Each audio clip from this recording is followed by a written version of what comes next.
Back গিয়ারে শীতের উত্তরে হাওয়া। বর্ষশেষে বিরাট ভোলবদল ইঙ্গিত দেশের আবহাওয়ায়। চলতি সপ্তাহেই আগামী ২৯ বা ৩০ ডিসেম্বর নাগাদ পশ্চিম হিমালয়ের কাছে একটি নতুন পশ্চিমী বিপর্যয় আসতে চলেছে। এই আবহাওয়া সিস্টেমের জেরেই বর্ষশেষে বৃষ্টির ইঙ্গিত। নতুন করে পশ্চিমী ঝঞ্ঝার জেরে জম্মু ও কাশ্মীর, হিমাচল প্রদেশ এবং উত্তরাখণ্ড জুড়ে বৃষ্টি এবং তুষারপাত শুরু হবে বলে আবহাওয়ার সতর্কতা জারি করা হচ্ছে। রাজস্থান, পশ্চিম মধ্যপ্রদেশ, পশ্চিম উত্তরপ্রদেশের কিছু অংশ এবং দিল্লি ও এনসিআরের ১ বা ২টি জায়গায় বিক্ষিপ্ত বৃষ্টি হতে পারে।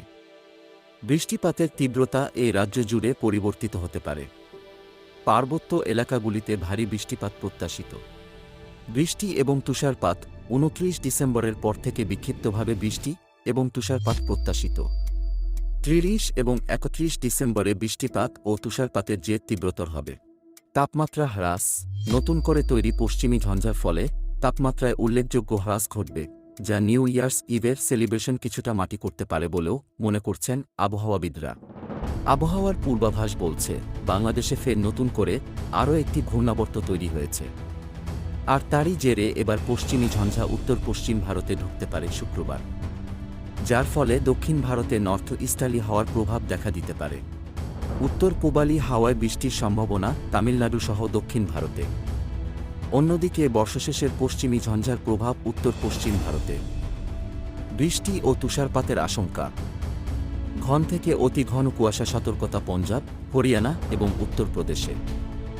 আজ ও কাল ঘন কুয়াশা থাকবে গাঙ্গে, পশ্চিমবঙ্গ এবং বিহারে। অসম, মেঘালয়, মণিপুর, মিজোরাম, ত্রিপুরা, উত্তর পূর্ব ভারতের এই রাজ্যগুলিতে কুয়াশার দাপট থাকবে। বজ্রবিদ্যুৎ সহ বৃষ্টি এমনকি শিলাবৃষ্টির সম্ভাবনা অসম, মেঘালয়, মণিপুর, মিজোরাম, ত্রিপুরা, উত্তর পূর্ব ভারতের রাজ্যগুলিতে। বৃষ্টির সম্ভাবনা ক্রমশ কমবে দক্ষিণ ভারতেও। তামিলনাড়ু এবং পুদুচেরি, মাহে করাইকালে বৃষ্টি চলবে বিক্ষিপ্তভাবে। বৃষ্টি হবে কেরল মাঠে, আন্দামান নিকোবর দ্বীপপুঞ্জ, রাজস্থান, মধ্যপ্রদেশ, মহারাষ্ট্র এবং কর্ণাটকে।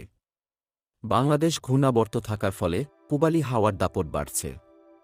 কমবে উত্তর পশ্চিমী শীতল হাওয়ার প্রভাব। দক্ষিণবঙ্গের আবহাওয়ার বড় বদলের সম্ভাবনা। হালকা থেকে মাঝারি কুয়াশা থাকবে আগামী কয়েকদিন। কোথাও কোথাও দেখা যাবে ঘন কুয়াশার দাপট। কলকাতায় আগামী কয়েকদিন একই রকম থাকবে তাপমাত্রা। সকালের দিকে হালকা মাঝারি কুয়াশার সম্ভাবনা।